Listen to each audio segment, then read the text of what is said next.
Hey everybody, welcome to Techtical, your favorite value-oriented PC building channel, aside from Nerd on a Budget, Comp TV, Tech by Matt, Oz Talks Hardware, and just about everybody the fuck else. It's been a while since I built a computer, so that's exactly what we're going to do today, and we're going to see just how far 250-ish Canadian dollars will take you in this here 2017 hardware market. So let's just quit the jibber-jabber and jump right in. Oh god. Oh, now the camera's too fucking low. I'm farting like a good thing today. So much fucking gas. Now you can see nothing but my dick in the microphone. Okay, so I guess the customary thing is to, well, turn the microphone. Okay, so I guess the customary thing would be to start off with the components, and the guts would probably be most appropriate to go with first. So here we have the motherboard, CPU, RAM, and cooler combo. The motherboard is a Gigabyte G8-5A68HM-H LGBTQ motherboard that is on the FM2 Plus socket, of course, and it supports all kinds of terrible fucking APUs and CPUs from AMD back when they sucked serious donkey turd. But this is a budget build, so we're not really particularly concerned with getting maximum performance and a perfect pairing between CPU and GPU. And speaking of CPU, this motherboard supports FM2 Plus CPUs, and of course, as always, the CPU I've used for this particular socket, and that I always use for this particular socket, is the FX770K. That's the FX770K. For those of you curious about what that CPU is and have never heard of it before, it is kind of an oddity. It's OEM only. It was never released to retail, but it's effectively an Athlon 845, 860, one of those chips in there. It's a part of the Steamroller architecture. I'm not sure which iteration. I'm not sure if it's fucking Carrizo or Kaveri or whatever fucking bullshit they called it. The CPU cost me $40, the motherboard cost me $30, and the RAM, which I bought before the RAM boom, cost me 13 bucks Canadian a stick. This deep cool, whatever the fuck, that I picked up at some point in a bundle, I think, for like maybe $5, brings the total to 100. Let's just call this 100 because I'm really not sure how much I paid for this. Next up, I guess we should talk about the graphics card that we're going to be pairing with this fucker, and this you may recognize from a few of videos back that I did. This ugly motherfucker is a Radeon R9 285 engineering sample. Where do I get engineering samples? Lots of places, actually. We happen to have an AMD office very near here in Toronto, and these just find their way onto Kijiji. I'm not exactly sure how. This was acquired from a gentleman I do regular business with. I don't exactly know what he does for a living or where he gets them from, but he sure does get a lot of them, and I will happily continue to purchase them from him. As for what I paid for this card, it's kind of hard to say because I bought it as a part of a bundle, but if you do the thing where you kind of look at all the parts you buy in that bundle and then sort of like price them according to what you think each is worth proportionately, I paid about 80 bucks for this thing in total. Next up, power supply. I guess we should do next. Yes, power supply. EVGA, 500 watt. I picked this up for, I think, 30 bucks. I'm gonna have to check my spreadsheet to make sure of that. But I got it for 30 bucks secondhand. This was a temporary purchase that somebody made that I am semi-acquainted with. So basically what happened was they had a better power supply in their system. It went kaput.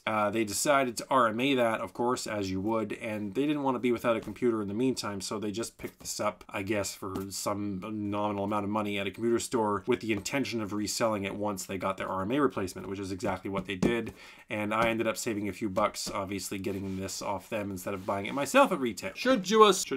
Oh my god. Should do us just fine for this build. As for storage, this is obviously sort of a low-end budget build. There's no point in me using one of my SSDs in my private stash for this, so instead I went with a 320 gigabyte hard drive that I picked up for $5 from some dude in a package. Just large enough to house the operating system, a bunch of games that you might have installed, and not little else. Being that this is just a budget gaming PC, I wouldn't expect anyone buying this to need anything more. And last but not least, we have the case. And you guys have seen this on my channel before, but never in such large proportions on such a tiny screen. This is the Rosewill SRM01. I bought brand new off of Amazon for $23, $22.99 in fact, and that was with Prime shipping, so I didn't pay nothing for that. But let's crack her open, take a look, and get started with the building. It's but a few minutes in, and I've already made one racist joke. Did you guys know that nothing affects the performance of your PC more than motherboard stand standoffs. Literally the most important component. Maybe that's what this video will be about. It'll just be like interesting observations that I've made over the years about PC building instead of just like a general discussion topic. What do you think? Let's try it. Tip number 2. If you ever find one of these little motherfuckers here, it's basically got Phillips head screw slots on one end, and then it's got a hex hole on the other. These are for tightening motherboard standoffs, and they're not included with every case. So if you happen to find one in a component that you buy, sometimes they come with motherboards even, keep it! For fuck's sake, it's so valuable. Otherwise, you're gonna have to either tighten these by hand and hope that you're strong enough, or get a pair of pliers, and neither of those are preferable options over this thing. Oh, look, sticker's still on the power supply. Oh, I've built this case 100 times, and I just noticed that you can actually mount the hard drive at the top up here in the 5 1/4 bay. The more you work in this case, the more wonderful things you find out about it.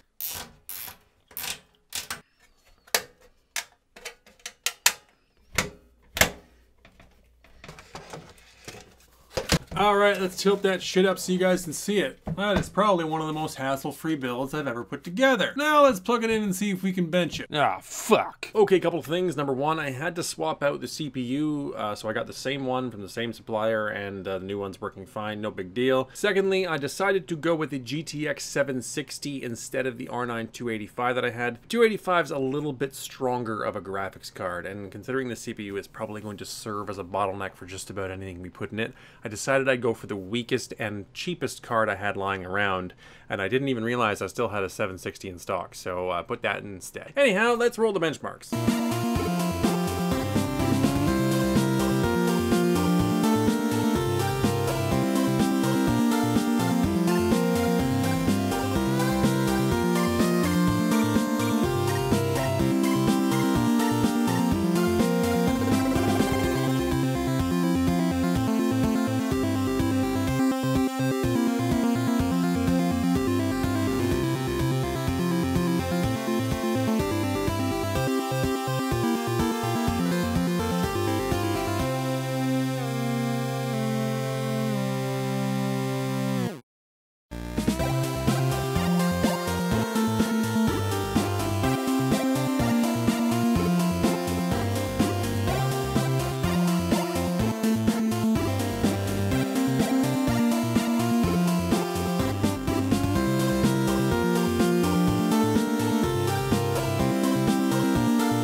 Okay, time for my final thoughts on the system. Obviously you're gonna have to dial down some settings to get a steady 60 FPS across the board for all those games and plenty of others. Obviously gonna be a little CPU limited, so some of the geometry settings have to be toned down a little bit, but otherwise perfectly fine. If your goal is to play games, then this system will do them, and do them quite well for the amount of money you paid. And if my math isn't completely fucky, which I don't think that it is, in total this cost us 228 Canadian dollars, which comes out to like 180 US with today's exchange rate. Definitely proof of concept, once again, for the fucking 30th time, that you can do PC gaming on the super cheap. Anyhow, guys, if you are watching this right now, it's Saturday, September 16th, which means at this very moment, I am getting married concurrently to you watching this video, because I think I'm going to schedule it exactly for the time in which my vows will come out of the front of my fucking face and into my future wife's head. And now that you know when my anniversary is, I don't think I can ever use it as a security question on a bank account, so I should probably think about these things before I reveal them in public. Anyhow, guys, as for whether or not I have a video up next weekend, I don't know at this point. I've got a couple of days left from the filming of this to put together something for that following Saturday, so we'll see. But if not, the Saturday after that, I'll be back from my honeymoon and here jerking out material onto the internet for all of you to just slurp up. I can't leave that in, can I? I think I might. Ofa is my username. Catch me on Twitter, Reddit, same handle everywhere. Thank you for watching once again, and I'll see you again in the next video.